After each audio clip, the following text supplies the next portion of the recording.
João, capítulo 15.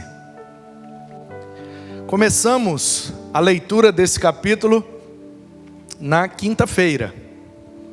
Quinta-feira passada, nós lemos do 1 até o 8. E aquilo foi só uma introdução, tá bom?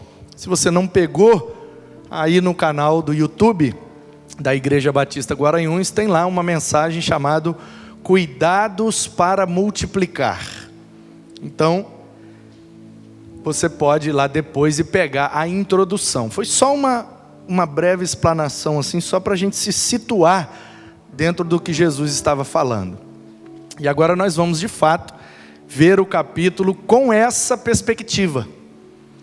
Porque senão a mensagem duraria 2h30. Então, eu partia lá no meio, tá bom? E com a introdução de 1h, e agora a pregação de fato. Espero que não dure 1h30. Espero que não. Mas, se Deus quiser também é bom, né? Não sei você, mas eu, quanto mais, melhor. Então vamos lá. Diz assim, João 15, a partir do 1º versículo.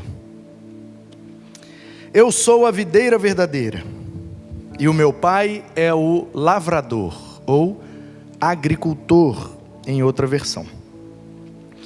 Todo ramo, toda vara, todo galho, que estando em mim, não der fruto, ele o corta. E todo o que dá fruto, ele limpa, para que dê mais fruto ainda. Vocês já estão limpos, por causa da palavra que lhes tenho falado. Permaneçam em mim, e eu permanecerei em vocês. Como o ramo não pode produzir fruto de si mesmo, se não permanecer na videira, assim vocês não podem dar fruto, se não permanecerem em mim. Eu sou a videira, vocês são os ramos. Quem permanece em mim e eu nele, esse dá muito fruto, porque sem mim vocês não podem fazer nada. Se alguém não permanecer em mim, será lançado fora, à semelhança do ramo, e secará, e o apanham e lançam no fogo e o queimam. Se permanecerem em mim, e as minhas palavras permanecerem em vocês, pedirão o que quiserem, e lhes será feito. Nisto é glorificado o meu Pai, que vocês deem muito fruto, e assim mostrarão que são meus discípulos. Como o Pai me amou, também eu amei vocês. Permaneçam no meu amor. Se vocês guardarem os meus mandamentos, permanecerão no meu amor, assim como também eu tenho guardado os mandamentos de meu Pai, e no seu amor permaneço. Tenho-lhes dito estas coisas, para que a minha alegria esteja em vocês, e a alegria de vocês seja completa. O meu mandamento é este, que vocês amem uns aos outros, assim como eu os amei. Ninguém tem amor maior do que este, de alguém dar a própria vida pelos seus amigos. Vocês são meus amigos, se fazem o que eu lhes ordeno. Já não chamo vocês de servos, porque o servo não sabe o que o seu Senhor faz, mas tenho chamado vocês de amigos, porque tudo o que ouvi de meu Pai, eu lhes dei a conhecer. Não foram vocês que me escolheram, pelo contrário, eu que os escolhi, e os designei para que vão e deem fruto, e o fruto de vocês permaneça, a fim de que tudo o que pedirem ao Pai em meu nome, Ele lhes conceda. O que eu lhes ordeno é isto, que vocês amem uns aos outros. Amém. João 15, do 1 ao 17. Esse é o texto desta noite. Então nós já introduzimos, explicando aqui algumas coisas de quando Jesus disse isso, possivelmente qual seria o objetivo dele ao dizer essas palavras e ao usar essa figura simbólica, metafórica, tão poderosa, tão rica, que é o pé de uva, a videira. E hoje nós vamos ver que aqui, nesses 17 versículos, tem 17 lições de Deus para nós. Mas eu quero dividir essas 17 em duas partes, porque o título dessa mensagem é Cuidados para Multiplicar. A introdução foi na quinta-feira, está aí já disponível, você pode assistir. Se não assistiu, assista depois. E agora vem de fato a mensagem do texto em si. O tema deste mês é Cuidando e Multiplicando. E o título desta mensagem é Cuidados para Multiplicar. Só que essa frase ela tem duplo sentido. Eu posso pensar, primeiramente, no sentido de que Deus cuida de nós para que nós possamos frutificar, multiplicar para a glória dele. Então nós somos cuidados por Deus para multiplicar. Mas eu também posso pensar por um outro ponto de vista. Eu preciso tomar alguns cuidados, sem os quais eu não serei um multiplicador de Deus. Então, cuidados para multiplicar implica nessas duas perspectivas. Quais são os cuidados que Deus tem comigo para que eu frutifique? E quais são os cuidados que eu devo tomar na minha vida com Deus para continuar multiplicando? E aí o texto, 17 versículos, aponta 17 lições. 10 cuidados de Deus para conosco e 7 cuidados que nós temos que tomar para continuar ou para começar a frutificar e multiplicar para a glória de Deus. Então apertem os cintos, que é nós agora, hein? Quais são os cuidados de Deus em nós ou por nós para multiplicarmos? Primeiro, Ele é o lavrador, Ele é o agricultor. Ele é o cara que planta, Ele é o cara que aduba, Ele é o cara que rega, Ele é o cara que zela, que cuida dessa videira apresentada aqui por Jesus. Primeiro versículo diz, Jesus dizendo, eu sou o pé de uva, metáfora, mas quem cuida desse pé de uva, o lavrador, o agricultor, o cara que plantou, porque Jesus como uma semente foi plantado na terra, e curioso que Deus tinha um filho, fez dele uma semente, e a partir dele, multiplicou-se uma grande videira espalhada por todo o planeta Terra. Basta uma semente para que algo seja gerado e dê muitos frutos e multiplique sem parar. Basta uma semente. Tamanho, a semente de uva é desse tamanhozinho. Assim como pequeno, assim como humilde, assim como esvaziado. O apóstolo Paulo chamou esse processo de kenosis, que no grego significa o esvaziamento total, uma espécie de vácuo.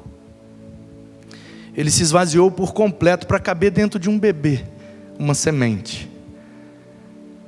E essa semente foi plantada, literalmente, foi inserida no solo, na terra, foi plantada, ele habitou, ele armou a sua tenda, ele tabernaculou entre nós. E não somente no sentido de que ele viveu entre nós, mas também no sentido de que ele morreu. Ele foi de fato sepultado, colocado no sepulcro, como uma semente, e 3 dias depois brota vivo, e vivo eternamente, e multiplica sem parar. Deus tinha uma semente, plantou lá em Jerusalém, a semente brotou e os seus ramos se espalharam por toda a face da terra. Portanto, o primeiro cuidado que Deus tem para que nós possamos multiplicar é Ele ser o nosso lavrador. é Ele ser o nosso agricultor. É Ele quem planta, é Ele quem rega, é Ele quem aduba, é Ele quem poda, é Ele quem limpa, é Ele. Ele faz a sua obra, e faz do jeito que Ele quer, usando a ferramenta que Ele quer, porque o pé de uva não pode dizer ao lavrador que ele está fazendo o seu trabalho de forma errada, assim como o barro não pode questionar o oleiro, o pé de uva também não pode questionar o seu lavrador. E nós, como ramos desse pé de uva, não podemos questionar a Deus, apenas permitir que Ele nos lavre, que Ele nos trate, que Ele nos pode, que Ele nos corte se for necessário na carne, mas que essa poda seja para que nós sejamos ramos multiplicadores. Segundo lugar, o segundo cuidado de Deus para que nós sejamos multiplicadores é que é Ele quem nos limpa. O versículo 2 e 3 diz: todo ramo que está em mim não dá fruto, Ele corta. Mas se der fruto, se for multiplicador, se gerar frutos múltiplos, e nós já vimos na introdução que essa é a característica da videira, e talvez na minha leitura, por isso Jesus escolheu essa planta, porque ela não dá frutos singulares, ela dá frutos múltiplos. Um cacho de uva, você não vê uma uva pura, sozinha no ramo, é sempre em cacho. Daí a ideia de comunidade, daí a ideia de multiplicação. Não existe, gente. O contrário de cristianismo não é ateísmo. Ateísmo é o contrário de teísmo. Tem gente que crê que Deus existe, uma pessoa que se relaciona, imanente, transcendente, etc. Tem gente que acredita nisso, tem gente que não acredita. Quem acredita é teísta, quem não acredita é ateísta. O contrário de cristianismo não é ateísmo, o contrário de cristianismo é egoísmo. É impossível ser cristão, ser discípulo de Cristo, ser lavrado por Deus, limpo pelo Senhor e permanecer egoísta. Por quê? Porque os ramos da videira nunca dão uma uvinha, sempre dá em cachos. Deus nos fez para a comunidade e para a multiplicidade na frutificação, porque a graça de Deus é multiforme. Como Pedro usou a palavra no grego poikiles, que significa multifacetado, multicolorido. É como um grego descreve o arco-íris, por exemplo. Qual é a cor do arco-íris? O grego diz, o arco-íris é poikiles. Ele é um arco, mas ele tem várias cores. Não são vários arcos, é um arco só com várias cores. Assim como não são muitos deuses, não são 3 deuses, são 3 pessoas em um só Deus. Assim como não é uma uva, é um cacho de uvas. Assim como eu e você não podemos viver sozinhos, fomos criados para a comunidade, principalmente para nos relacionarmos com a comunidade da Trindade. Termos um relacionamento com o Pai, com o Filho, com o Espírito. Termos um relacionamento com a igreja, que eclésia sugere ajuntamento, assembleia, grupo, comunidade. Não tem como viver sozinho e ser cristão ao mesmo tempo. Você pode ser salvo, você pode ser o que você quiser, mas crente, cristão, você só é quando você está inserido numa comunidade, porque fomos criados para a comunidade.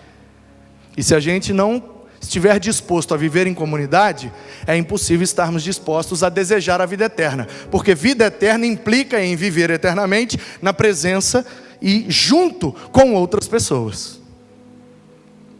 Eu quero ser crente, mas eu quero ser sozinho. Então não tem como ir para o céu, meu amigo, porque lá não tem como ficar sozinho, não.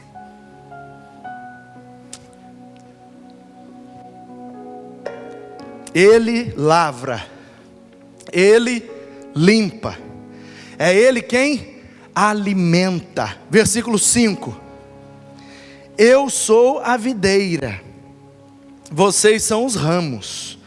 Quem permanece, dá fruto, sem mim nada podeis fazer. O que Jesus estava dizendo é: o meu pai plantou, e ao plantar, ele, como agricultor, deu todo o tratamento necessário para que esta videira tivesse vida, tivesse seiva, tivesse alimento necessário para que os ramos produzissem frutos. Ou melhor, como diz o texto, produzissem fruto. Portanto, Deus cuida de nós para sermos multiplicadores, frutificadores. E Ele faz isso nos lavrando, nos limpando, nos alimentando, e é Ele quem faz o que pedimos. Caso nos enquadremos no que Ele diz aqui no versículo 7. Se permanecerem em mim, e as minhas palavras permanecerem em vocês, pedirão o que quiserem, e lhes será feito. Como disse na introdução, na quinta passada. Não é que o meu desejo vai ser realizado, como se Deus fosse um gênio da lâmpada. Eu esfrego assim na Bíblia, e surge o Senhor, e eu tenho direito, como crente, de fazer um pedido. E qualquer coisa que eu pedir, Deus é obrigado a realizar. Não. Não é por aí não. Se você acompanhou desde o início, Ele plantou, Ele limpou, Ele alimentou. E se o ramo, permanecendo na videira, permanece frutificando, o que esse ramo precisar para dar mais fruto, Ele vai providenciar. Portanto, não é que eu vou pedir o que eu quero. Eu já disse, impossível ser cristão e egoísta. Se eu peço para mim, aí, não sei, a Bíblia não garante. Mas se eu peço para frutificar, para que Ele seja glorificado, aí, meu querido, pode pedir o que quiser, será feito. É o que está escrito. A gente crê ou não crê nesse livro?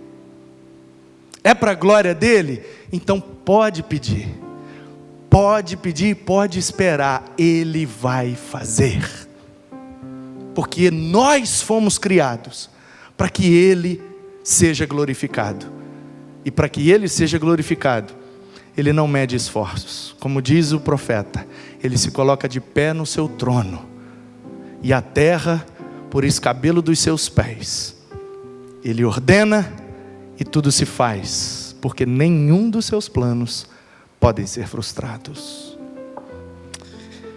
É Ele quem limpa, é Ele quem cuida, é Ele que alimenta, é Ele que faz o que precisamos para dar fruto.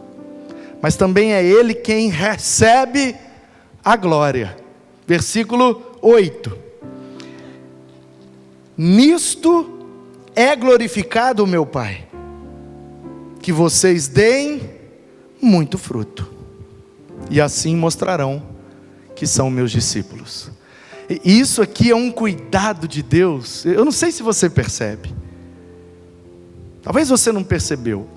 Eu dizer que Ele é o lavrador, ok, pastor, Ele cuida mesmo da minha vida, é Ele quem me deu a vida, então Ele quem me plantou, Ele que me enxertou nessa videira, é Ele que me deu a salvação, a vida eterna, e em Cristo eu obtive tudo isso. Então, como lavrador eu entendo, Ele me limpa, eu sinto que pela sua palavra Ele vai me podando, vai tirando coisas da minha personalidade, do meu temperamento, vai tirando convicções, vai tirando dúvidas, vai podando para que eu fique o mais limpo possível para frutificar. Aí eu entendi, é Ele que alimenta, sem Ele eu não posso fazer nada, Ele faz o que pedimos. Eu já vivi isso, eu pedi a Deus algo que era para a glória dEle, e Ele me concedeu no tempo certo, e Ele foi glorificado. Mas eu não consigo entender que Deus desejar toda a glória para Ele, seja uma evidência do cuidado dEle comigo. Você tem essa dificuldade? Talvez não, talvez você seja mais esperto que eu, mais inteligente, mais sábio, mais crente que eu, mas eu tive dificuldade. Quando eu li o texto e percebi essa aplicação, eu falei, mas como assim, Jesus? Nisto é glorificado o Pai, que eu dê muito fruto. Como é que a glória de Deus cuida de mim para que eu frutifique mais? E aí o Espírito que inspirou a palavra também revelou ao meu coração, iluminando a minha mente e me mostrando exatamente o seguinte: sem Ele nada podemos fazer, então estamos submissos a Ele. O ramo não existe sozinho, o ramo só existe se tiver videira. Então é um processo de dependência, o ramo depende da videira. Se não entrar seiva na videira, não chega no ramo, o ramo não faz nada, acabou.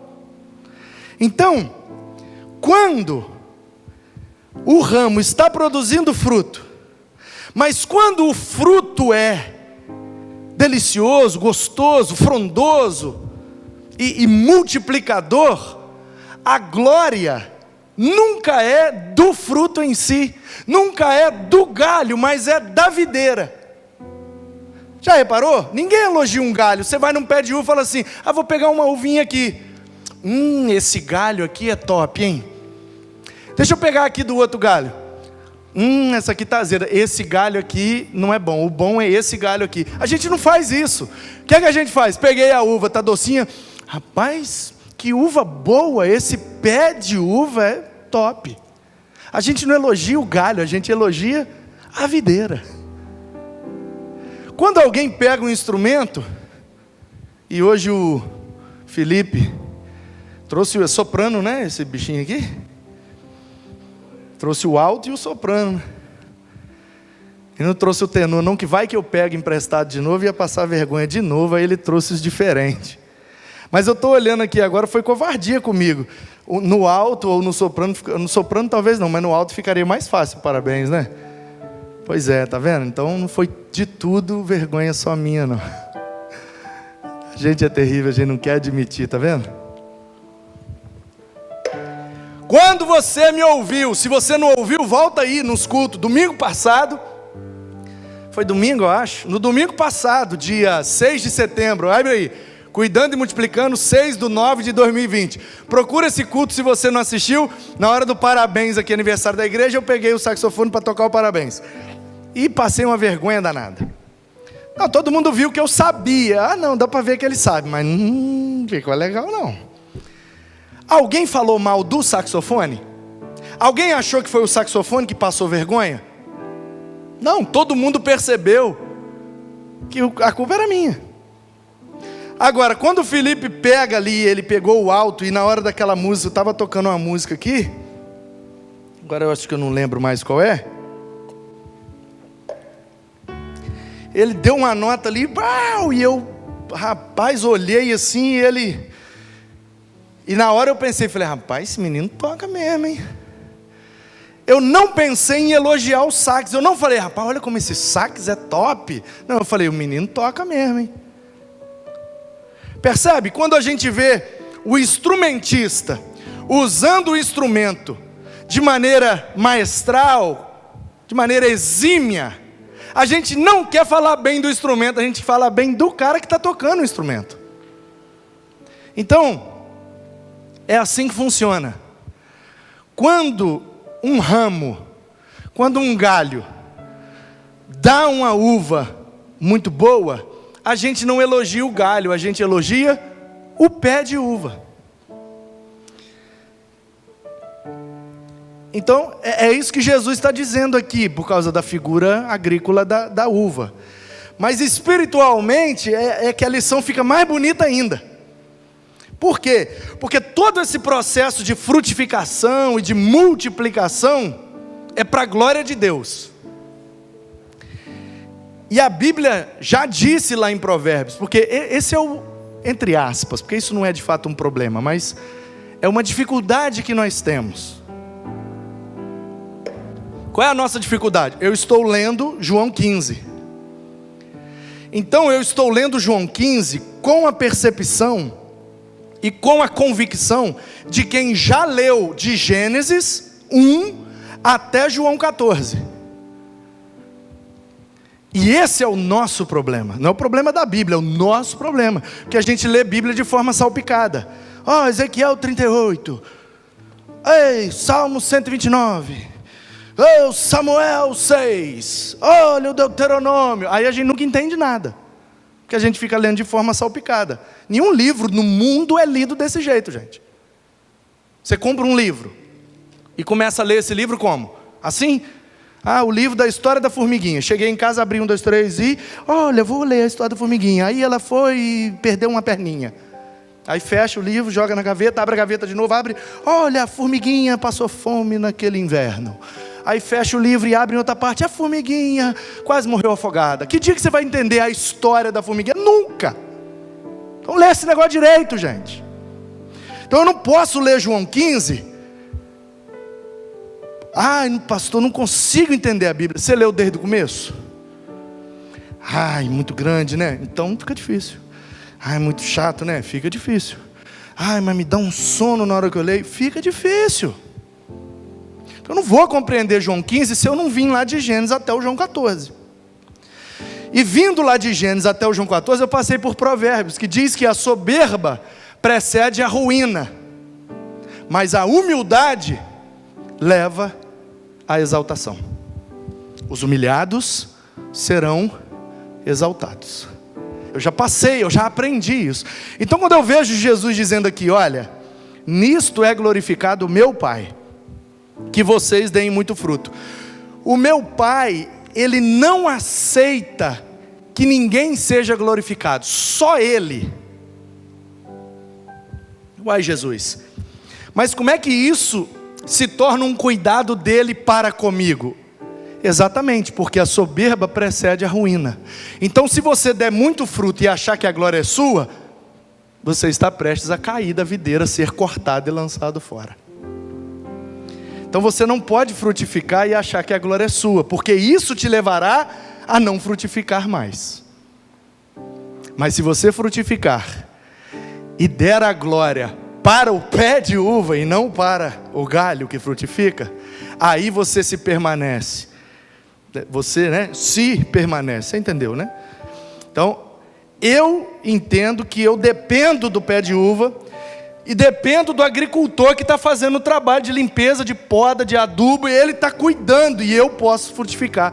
Então, quando sai aquele cacho bonitão, não é por causa do galho, é por causa do pé de uva e por causa de todo o cuidado que está sendo feito com aquele pé de uva. A glória é sempre do lavrador. E isso é um cuidado dele comigo, para que eu não me ensoberbeça. Lembra de Paulo? O Senhor me botou um espinho na minha carne, e eu sofri muito com aquele negócio. A gente não sabe qual é o espinho. Várias conjecturas, uma doença na vista, um problema na fala, não sei o que, uma doença, blá blá blá blá. Conjecturas. O que era o espinho? Não sei. Pode ser tudo isso e mais um pouco, depende da criatividade de quem está interpretando.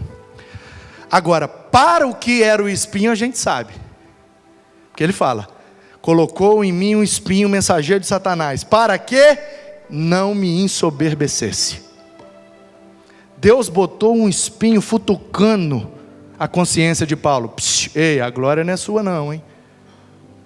E aí ele fazia, acontecia e tal, aí o espinho furava ele, a glória não é sua não, tá? E aí quanto mais Paulo diminuía, mais a glória de Deus crescia através da vida dele. Inclusive Paulo, em grego, Paul, sugere pequeno.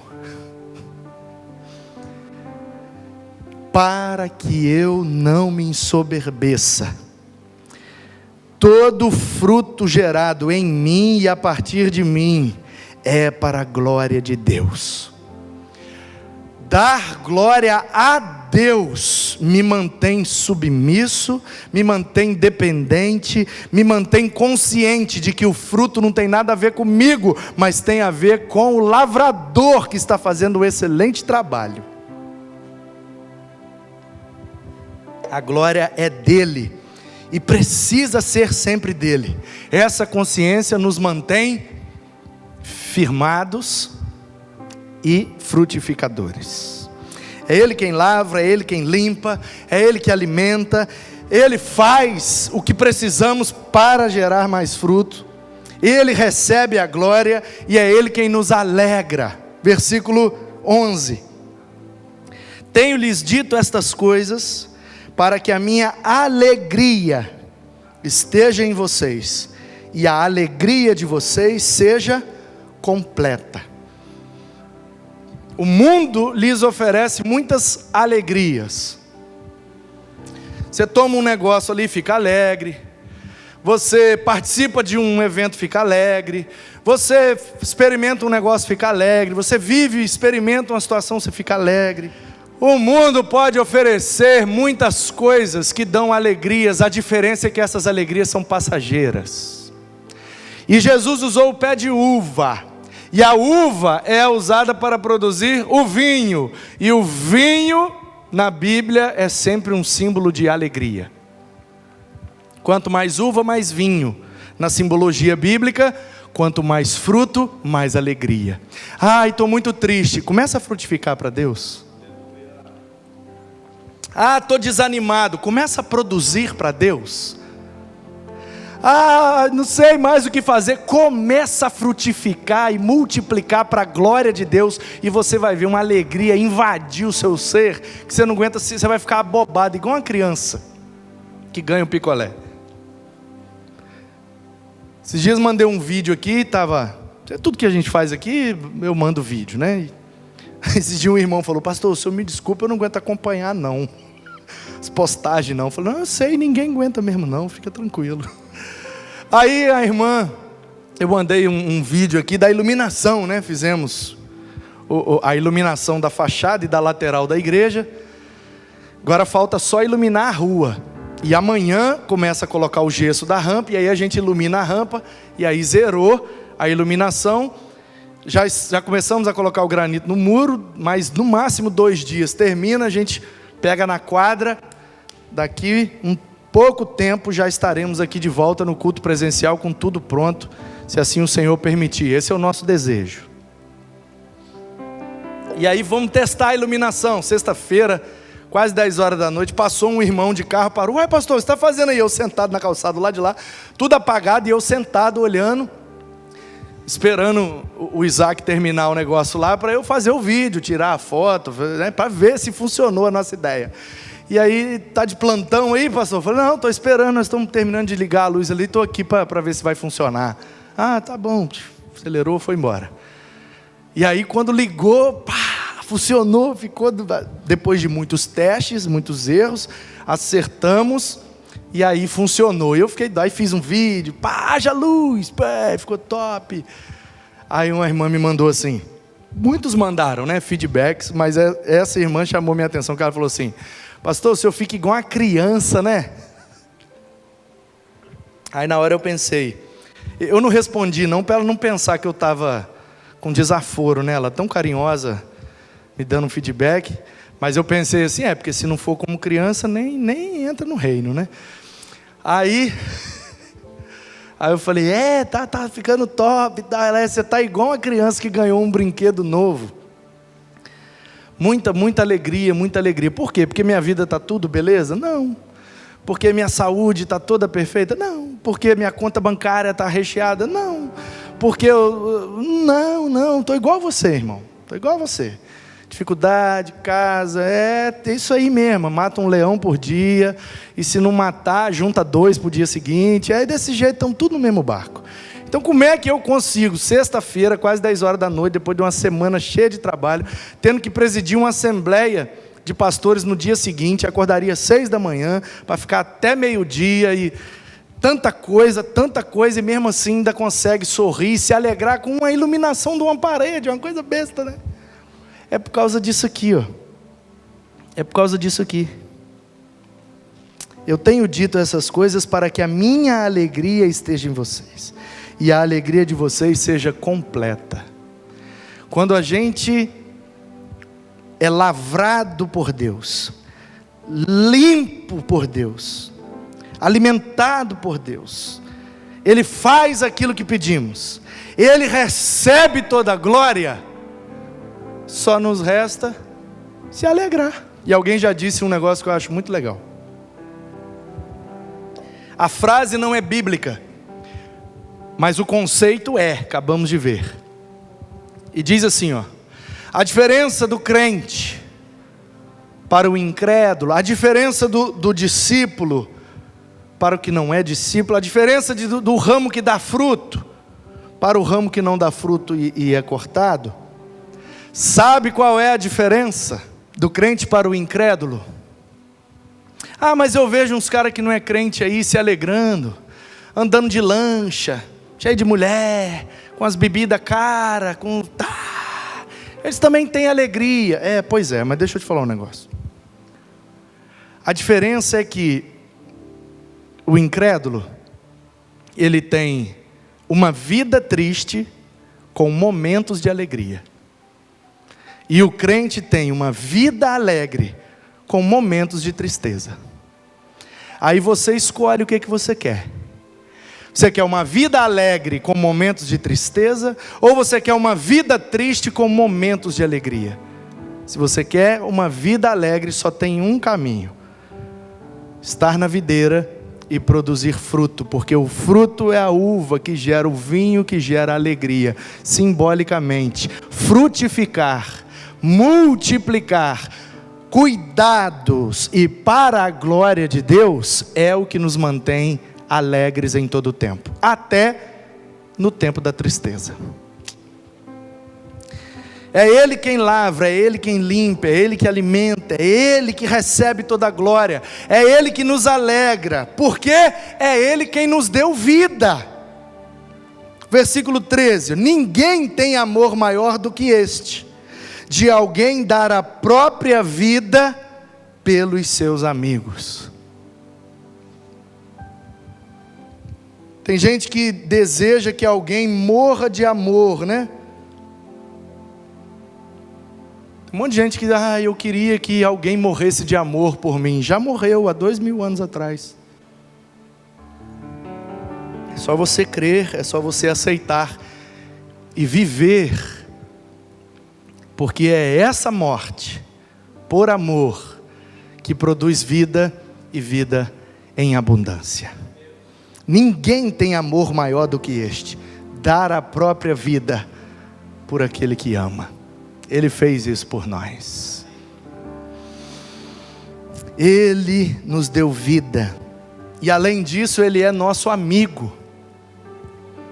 Ele é nosso amigo. Olha o versículo 14 e 15.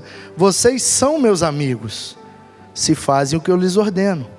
Já não chamo vocês de servos, porque o servo não sabe o que o seu senhor faz, mas tenho chamado vocês de amigos, porque tudo o que eu ouvi do meu pai, eu conto para vocês. Vocês são meus amigos. Já pensou? Ser amigo de Deus, ser amigo do Filho de Deus, ser amigo de alguém que é onipotente, ser amigo de alguém que é onipresente, ser amigo de alguém que conhece tudo, conhece antes e sabe o que fazer em todo tempo. Essa é a amizade que Ele nos propõe. Ele cuida de nós através dessa amizade. Ele cuida de nós nos lavrando, nos adubando, nos limpando, nos alimentando, fazendo o que pedimos para frutificarmos. É Ele quem recebe a glória para cuidar de nós. Ele nos alegra, Ele nos dá vida, Ele é nosso amigo, e ainda por cima Ele nos escolheu. Ele nos escolheu. Eu queria que alguém me escolhesse. Você já foi escolhido. Versículo 16: não foram vocês que me escolheram, pelo contrário, eu escolhi vocês, e designei para que vocês possam ir e dar muito fruto, multiplicarem o fruto desta videira. Ele, somente Ele.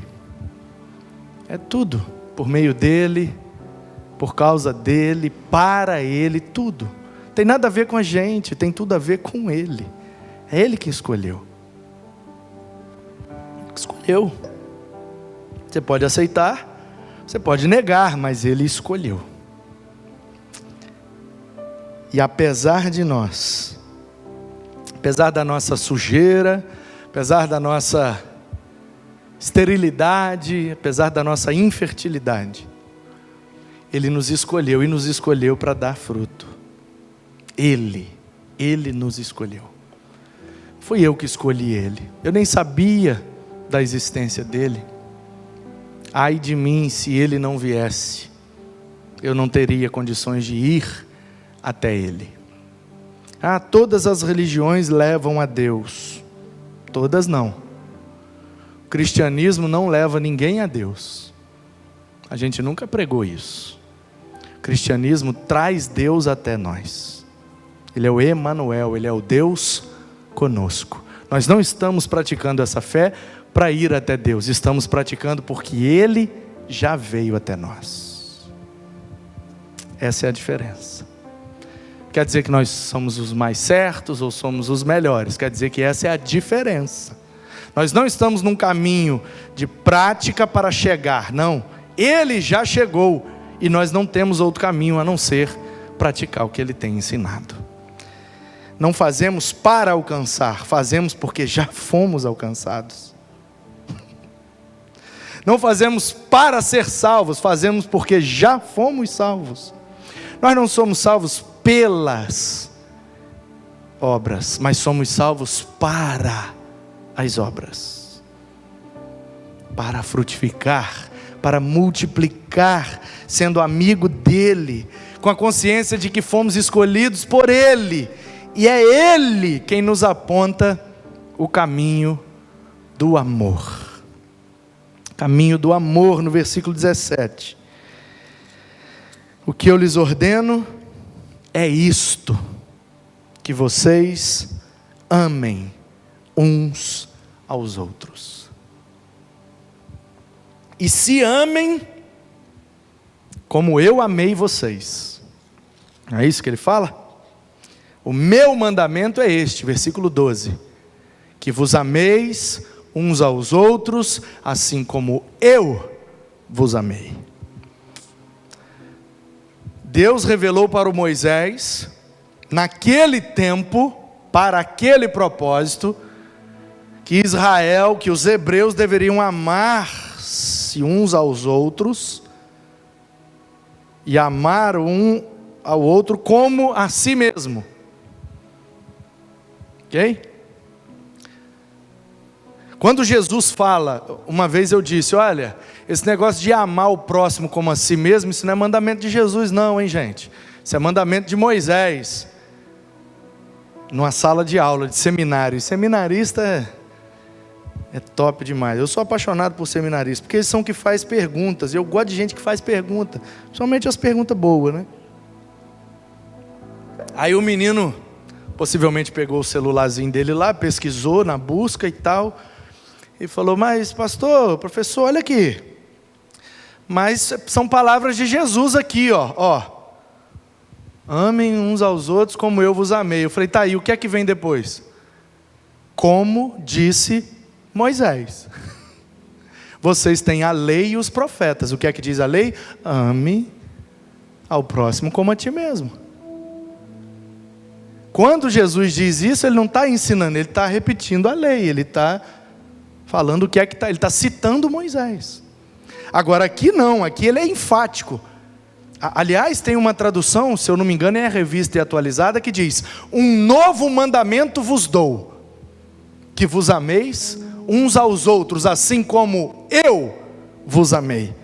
E aí quando eu percebi isso, eu falei, é isso. É isso, por quê? Porque se eu tenho que amar o outro como eu amo a mim mesmo, e se eu não me amo?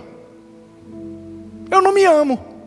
eu não quero o meu bem, eu me saboto, eu faço mal para mim, eu sou azedo comigo, eu sou crítico comigo, eu sou muito exigente comigo. Então se eu tenho que tratar o outro igual eu trato a mim, então eu tenho direito de tratar ele como eu me trato. E eu me trato mal, eu me encho de comida, eu me encho de bebida, eu me encho de droga, eu faço tudo quando eu me saboto, eu brigo, porque eu, de certa forma, lá no fundinho assim, alguma coisa travou em mim e eu não gosto de mim, não gosto do meu cabelo, não gosto da minha cor, da minha pele, eu não gosto disso, não gosto daquilo, não gosto, e aí eu vou tratar o outro como a mim mesmo, aí eu acabo tratando o outro mal, porque eu me trato mal.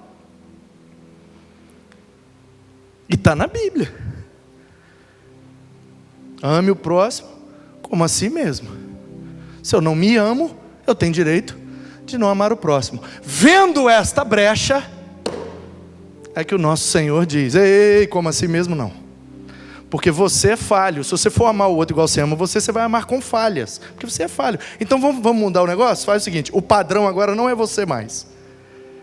O padrão de Moisés é você. Ame como a você. Mas o meu padrão sou eu mesmo. Então você faz assim: você tem que amar o outro não como você ama você, mas como eu amei você. E o meu amor por você não teve falha nenhuma. Então você não tem direito de amar o outro menos do que eu te amei. Pô, Jesus, mas ele é chato. Você também. Ô Jesus, mas ele é mentiroso. Você também. Ô Jesus, mas ele é caloteiro. Você também. Mas ele é pecador. Você também. Eu não te amei? Então ame.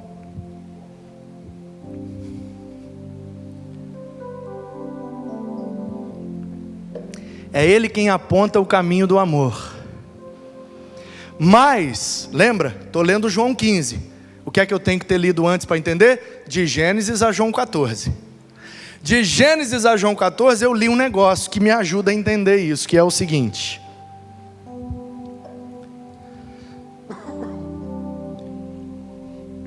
Ensina a criança no caminho em que deve andar. E quando crescer, jamais se desviará dele. Por que é que eu frisei o no? Está acordado não, né? Você tem que chamar ele aqui para ilustrar. Muita gente cita e é uma letrinha, né? Ah, é só uma letrinha, pastor. Muda todo o sentido. Porque ensinar o caminho é dizer assim, ó, é lá, vai. Isso é ensinar o caminho. Vai, é lá, ó, o caminho, vai.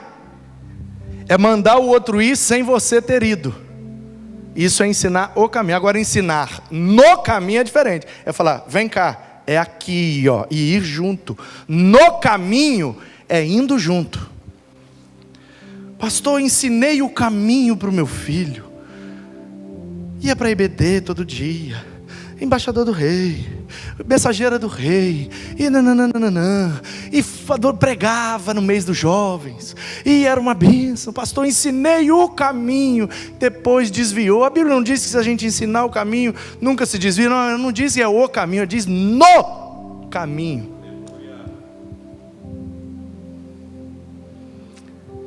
E Jesus é aquele que pega na nossa mão e diz assim: você quer conhecer o amor? Vem comigo. Antes, está vendo aquilo ali? Aquilo ali é sua cruz, pega ela e vem. Mas Senhor, eu tenho que pegar a minha cruz. Você já não viu que eu peguei a minha?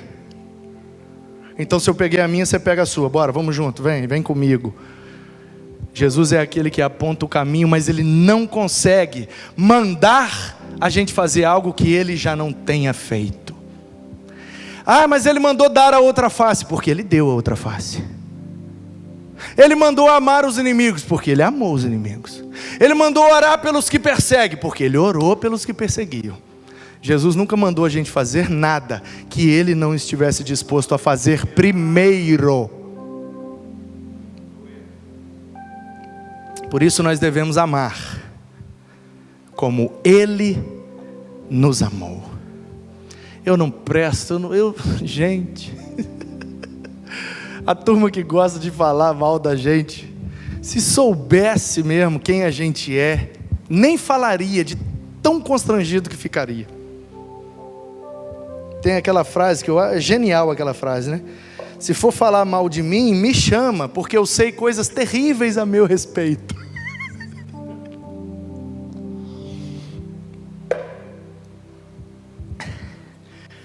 E mesmo me conhecendo, muito melhor do que qualquer pessoa me conhece. Tem gente que conhece um defeito meu e já se afasta. Imagina ele que conhece todos. E ainda assim, conhecendo todos os meus defeitos, é Ele quem me lavra, é Ele quem me limpa, é Ele que me alimenta, é Ele que faz o que eu peço para frutificar para Ele, é Ele quem recebe toda a glória, é Ele que me alegra, é Ele que me deu vida, Ele é o meu melhor amigo, Ele que me escolheu, e Ele aponta o caminho do amor, me mostrando que mesmo sendo quem sou, Ele me amou, e eu não tenho direito de não amar alguém. Achei muito lindo, muito simples e muito profundo. Há um tempo atrás, assim, meados ali do início da pandemia,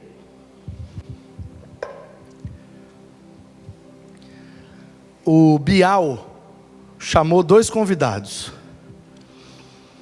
que eram os meninos que eram os Raimundos. Então veio Rodolfo Abrantes, que era vocalista do Raimundos, e o outro lá, não sei se é guitarrista ou baixista, que é o Digão, se eu não me engano, é isso? Quando o Rodolfo saiu do Raimundos, e eu estou falando isso aqui porque isso é público e foi publicado. Quando o Rodolfo saiu do Raimundos, contrato, gravadora, era um outro momento da música, então assim, desandou. E esse rapaz, se eu não me engano, é o Digão. Se eu estiver falando errado, vocês me perdoem, mas é o que eu estou lembrando agora. O Rodolfo saiu e o pessoal da banda, principalmente esse, ficou muito chateado com ele. Eles pararam de se falar e não se falavam por anos.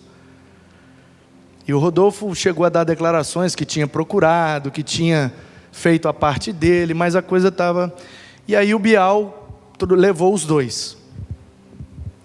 E aí o Bial tocou no assunto, é claro, e perguntou ao Rodolfo, perguntou ao rapaz se perdoava e perguntou ao Rodolfo se ele perdoava. Então vocês se perdoaram e refizeram a amizade e tal, como é que está aquela situação? Aí a resposta do Rodolfo para mim foi, assim, não estou falando de outra coisa, estou falando disso, tá bom? Porque quando a gente cita alguém, dá a impressão de que a gente está colocando esse alguém no pedestal, né? Ah, mas eu discordo que o Rodolfo... Não estou falando da vida do Rodolfo, do ministério do Rodolfo, nem tem esse direito. Estou falando da resposta que o Rodolfo deu, só disso que eu estou falando. E para mim foi muito bíblica, muito simples, foi muito certeiro, ele foi muito feliz. Ele disse assim: Bial, a minha fé não me dá outra escolha. Eu sou obrigado a perdoar. É isso. Ah, mas fulano fez isso para você. Eu sou obrigado a perdoar. Ah, mas Beltrano falou isso de você. Eu sou obrigado a perdoar. Ah, mas você teve um desentendimento. Tive. Sou obrigado. Sou obrigado a perdoar. Por quê? Porque o pé de uva em que eu estou grudado, para gerar fruto, é o pé de uva que, pregado no madeiro, pelos seus algozes, pelos seus malfeitores, bateram nele, humilharam ele, cuspiram na sua face, e ele não devia nada, ele não tinha cometido nenhum erro. Toda a injustiça do mundo estava sobre ele. E ele, na cruz, olhou para aqueles que o pregaram lá. Olhou para o céu e disse: Pai, perdoa eles. Eles não sabem o que fazem. Eu não sofri 1% do que ele sofreu. Se ele foi capaz de perdoar, eu preciso ser. Senão não sou ramo da videira.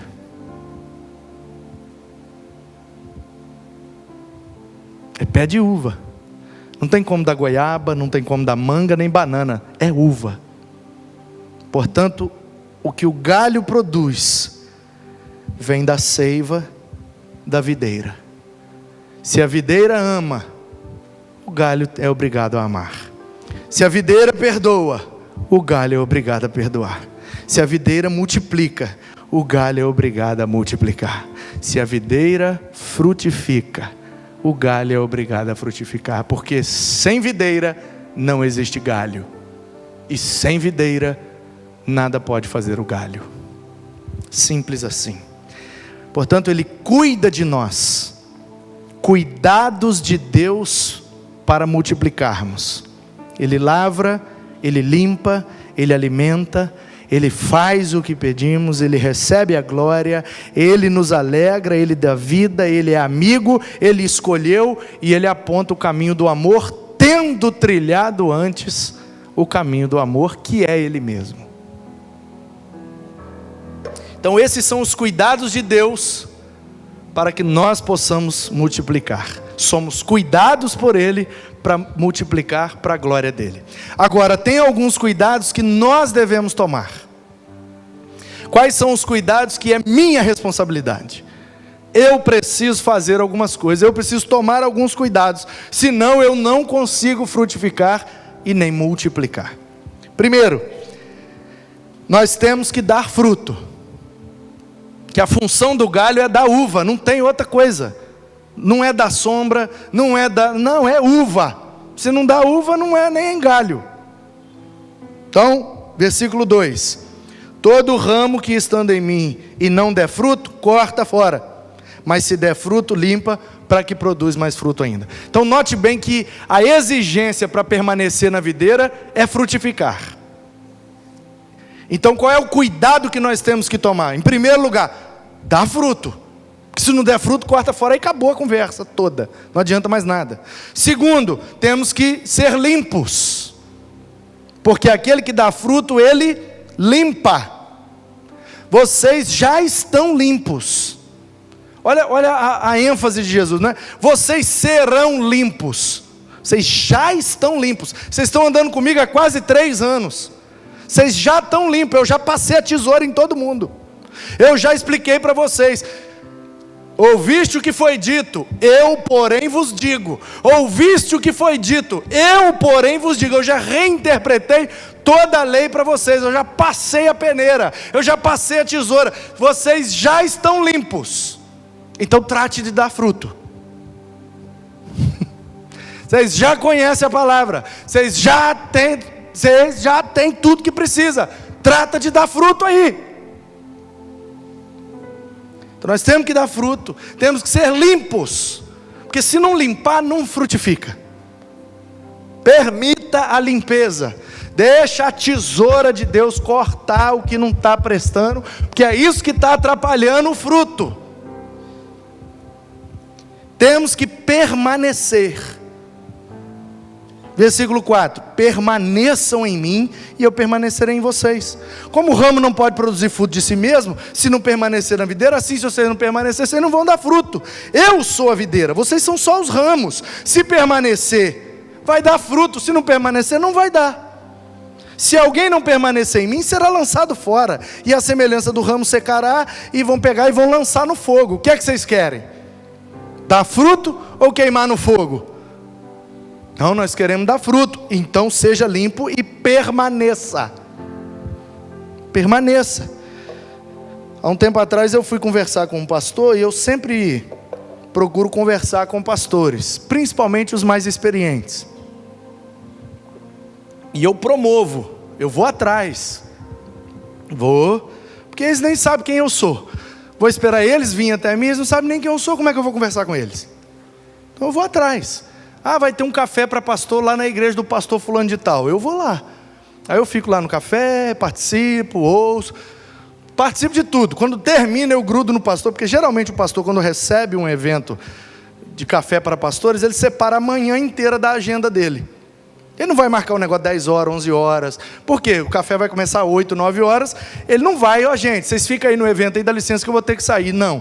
Quando o pastor recebe um grupo de pastores na sua igreja, ele separa a manhã inteira para ficar por conta daquele café. Ah, vai ter um café lá na igreja tal. Quem é o pastor daquela igreja? É o fulano. Esse fulano é fera, ele é top. Eu preciso ir lá conversar com esse cara. Aí o que eu faço? Eu vou no café, mas não estou nem aí para café. Eu às vezes até tomo, às vezes até como um negocinho. Café é o de menos. Aí tem aquele momento de oração, de não sei o quê, né? Toda a dinâmica e tal. Eu participo de tudo, de coração, mas eu não estou ali por causa daquilo. Ah, traremos o preletor, a preletora fulana de tal, que vai falar agora para os pastores aí. E eu ouço, amém, glória a Deus. Que palavra abençoada. Mas eu não estou ali por causa disso, não. Eu até aproveito de tudo. Mas quando acaba, e os pastores voltam lá para a mesa, para o segundo tempo do café, aí eu bato o olho no pastor da igreja. Entendeu? Que é um cara que é referência em alguma coisa para mim. Tem muito tempo de ministério, alguma coisa, eu tenho que aprender. E aí eu grudo nele e falo: ô pastor fulano, eu sou pastor Manu, sou pastor na igreja batista lá em Guaranhuns e tal, vim aqui, que bênção, chuva, cafezão top, palestra muito boa aí, que palavra e tal, queria agradecer ao senhor por essa oportunidade e tal. E geralmente eles ficam assim, né? Porque quem se aproxima geralmente é para pedir, né? Então, alguém que chega para dar um feedback assim, de agradecer, de gratidão e tal, já desarma. Aí eu agradeço, muito obrigado, que privilégio para mim estar aqui na sua igreja, reparei aí e tal, procuro fazer uns 2, 3 elogios. Aí o cara se abre, eu falo: eu posso fazer um pedido para o senhor? Pode falar, meu filho. Aí fica até assim, né, sem entender. O senhor não me daria o prazer, a alegria ou a honra de ter uns minutinhos com o senhor ali na sua sala, no seu gabinete, não? Aí eles olham e falam: mas por quê? Não, eu só queria conversar com você uns minutinhos.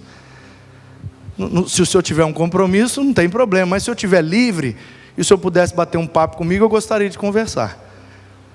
Porque a minha pergunta é o seguinte para o senhor: como é que eu faço para ser seu amigo? Aí ele fica...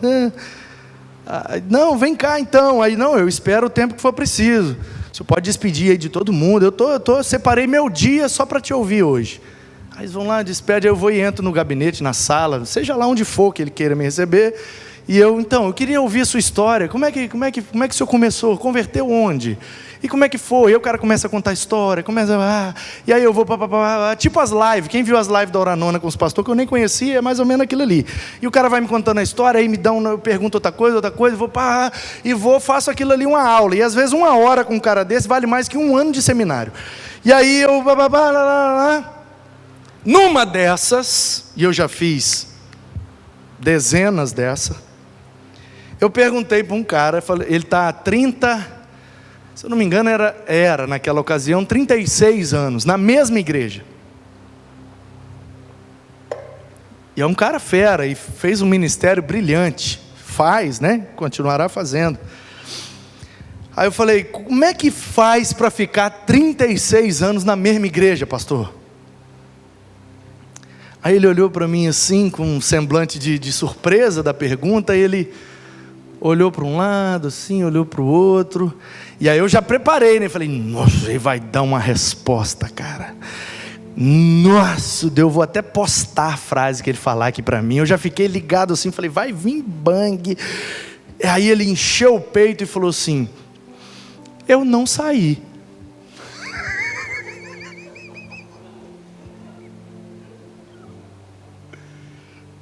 Aí eu: não, pastor, isso é óbvio, né? Que o senhor não saiu, o senhor está aí até hoje.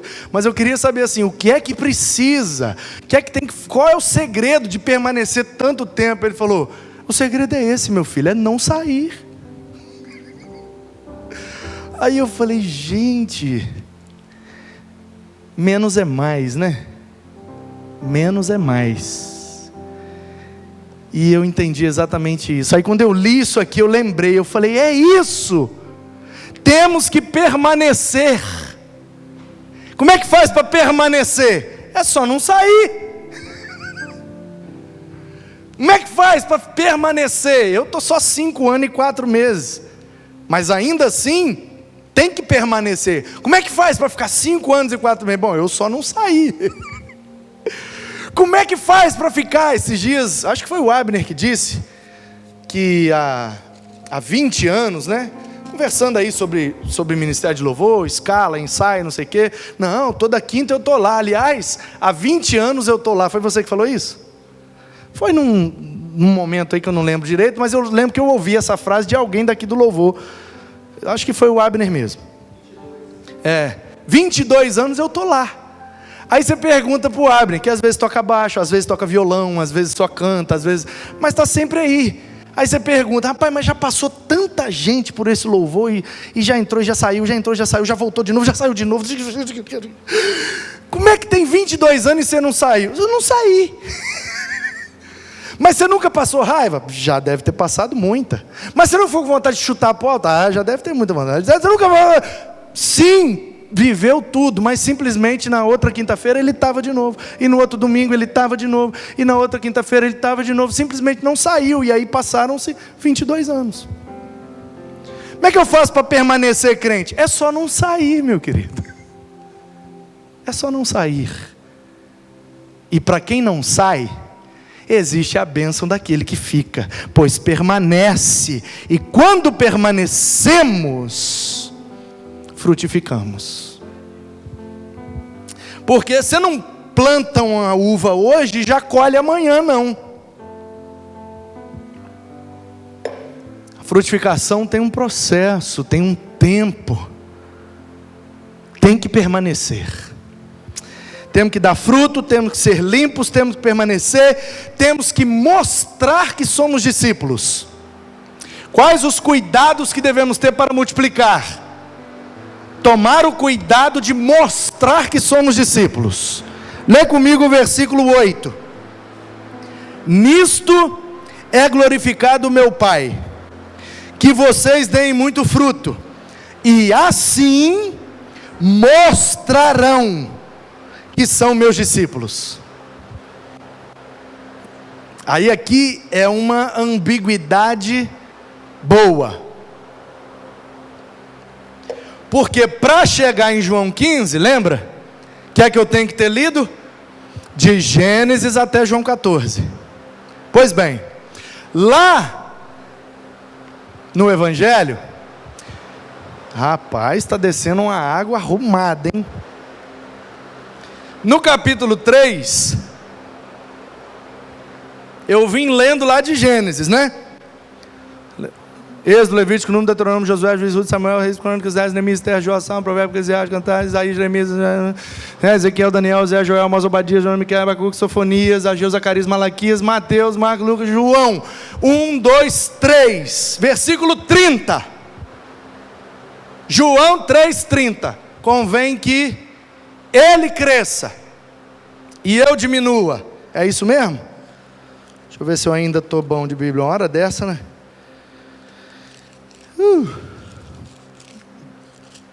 Bíblia nova é um problema. Na Bíblia velha você faz assim, ela abre sozinho o texto que você quer, né? Mas essa aqui daqui a pouco ela já está afiada. Convém que ele cresça, que eu diminua. Ainda estou lembrando uns versículos, rapaz. Então antes de chegar no João 15, eu passei pelo 3. E no versículo 30, o João Batista, aleluia, falou, convém que ele cresça, apontando para Jesus, e que eu diminua. Ele está certo? Está certo. Aí aqui Jesus falou, quando vocês frutificam, quando vocês são limpos, quando vocês permanecem, vocês mostram que são meus discípulos. Uai, Jesus, mas então eu fiquei em dúvida, é para mostrar ou não é para mostrar? Porque o João Batista diz, convém que o Senhor cresça e que eu diminua. Então eu não posso mostrar nada. Ele falou, pode mostrar. Quando for para mostrar que você é meu discípulo, pode mostrar.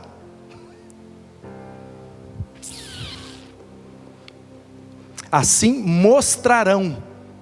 Qual é a evidência de que eu sou discípulo? Quando eu dou fruto, quando eu sou limpo, quando eu permaneço. E aí eu mostro que sou discípulo dele. Quando o Pai é glorificado, através da minha frutificação, é aí que eu mostro que eu sou discípulo. E eu tenho, claro, como ele, que amar. Tenho que amar, versículos 9, 10, 12, 13 e 17, que eu já li e já frisei. Assim como eu amei vocês, amem-se. Assim como eu amei, amem. Esse é o meu mandamento, amem. Amem, amem, amem. Amar. Amar a tudo e em todas as circunstâncias. Tem que amar. Senão a gente não consegue. Não consegue permanecer, não consegue ser limpo, não consegue frutificar. Se não tiver amor, aliás, sem amor, não vale nada, né? Ainda que eu saiba falar todos os idiomas da terra e do céu, sem amor, vale nada. Ainda que eu tenha tamanha fé para falar para um morro, sai daí, vai para lá, sem amor, vale nada. Ainda que eu dê minha roupa, meu dinheiro, meu carro, tudo que eu tenho, e entregue o meu próprio corpo para ser queimado, como um mártir, sem amor, valeu nada. Tem que amar. O amor tudo suporta, tudo crê, tudo espera. O amor. Quando eu era menino, eu falava como menino, eu pensava como menino, eu agia como menino. Mas agora me tornei homem. Deixei para trás as coisas de menino. Um dia verei como sou visto. Um dia conhecerei como sou conhecido. E no final das contas, passa tudo. Palavras passam, projetos passam, ministérios passam, profecias passam.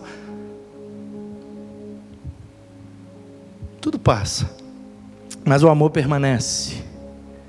E no fim das contas mesmo, sobra só 3 coisas: a fé, a esperança e o amor. A fé é muito importante. Sem ela não temos salvação nem vida eterna. Esperança é muito importante. Sem ela não temos um sorriso nos lábios, aguardando o dia de amanhã.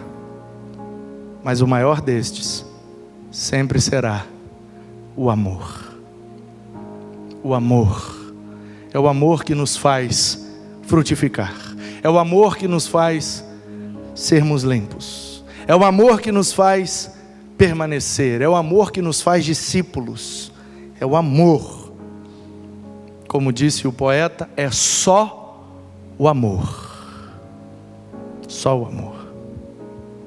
Se você não reconheceu, eu não estou citando Renato Russo. Estou citando 1 Coríntios 13. Temos que nos alegrar. Versículo 11. Tenho dito essas coisas para que a minha alegria esteja em vocês e a alegria de vocês seja completa. Quero que vocês tenham uma vida alegre, com momentos de tristeza.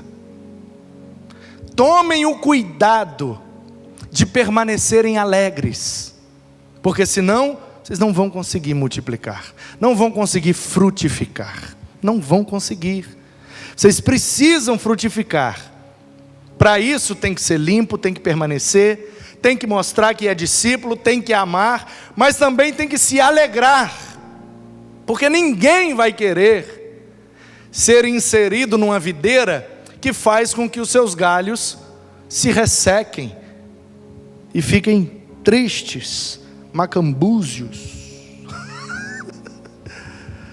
Ó vida, ó céus, ó azar. E aí, meu irmão, como é que está? Oh, pastor, estou numa prova. Só Deus, só Jesus. Ai, meu Deus. De vez em quando, ainda vai, é até bom. Agora, sempre o diabo, né? Ai, pastor, o diabo está furioso comigo, porque não sei o que lá. Sempre tem uma prova, sempre tem uma enfermidade, sempre tem uma dor, sempre tem uma lágrima, sempre tem ô meu irmão, me ajuda. Como é que nós vamos atrair para a videira, se nós somos um galho que só chora? Cadê a uva? Cadê o fruto que dá alegria? Tem como não? De vez em quando ter uma poda, de vez em quando chorar uma seiva, é até bom, para frutificar mais ainda. Mas viver na poda o tempo inteiro e nunca ter uva? Não. Bota um sorriso nesse rosto, meu irmão. Hein? Quando o Senhor restaurou a sorte de Sião, ficamos como quem sonha. Então a nossa boca se encheu de riso e a nossa língua de júbilo.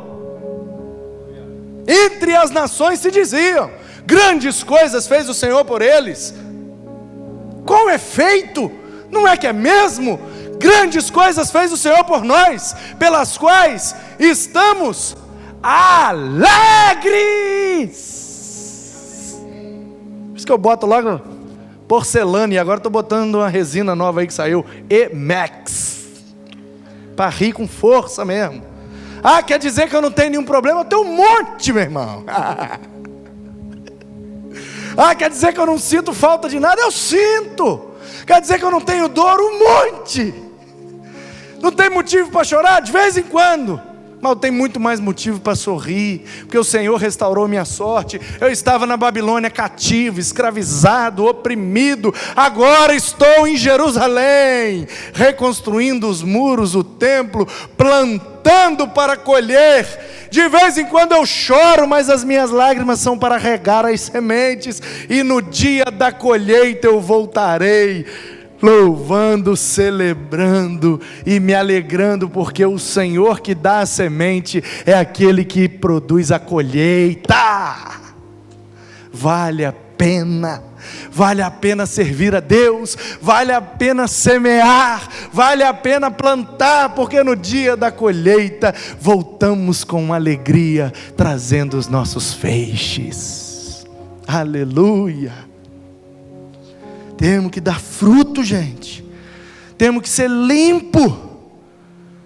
Tem que deixar a poda. Tem que permanecer. Não pode sair. Ah, mas estou insatisfeito. Meu irmão, lá no trabalho você não fica insatisfeito de vez em quando? E você pede conta toda vez que você fica insatisfeito? Não, no dia seguinte você volta. Ah, pastor, fazer o quê? Eu dependo. Com Deus é a mesma coisa. Se eu não entender que eu dependo dele, eu vou sair. Eu não vou permanecer, eu tenho que ficar. Mostrar que eu sou discípulo, amando, sorrindo, me alegrando e obedecendo ao que ele manda.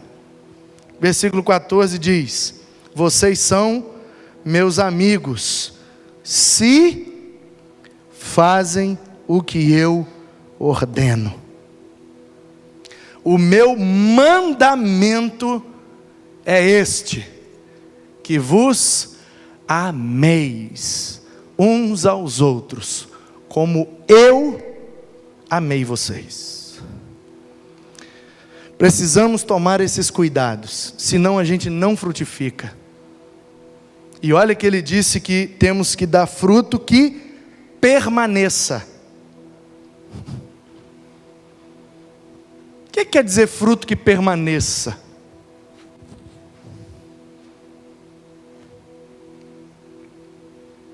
É o fruto que fica. Frutifica.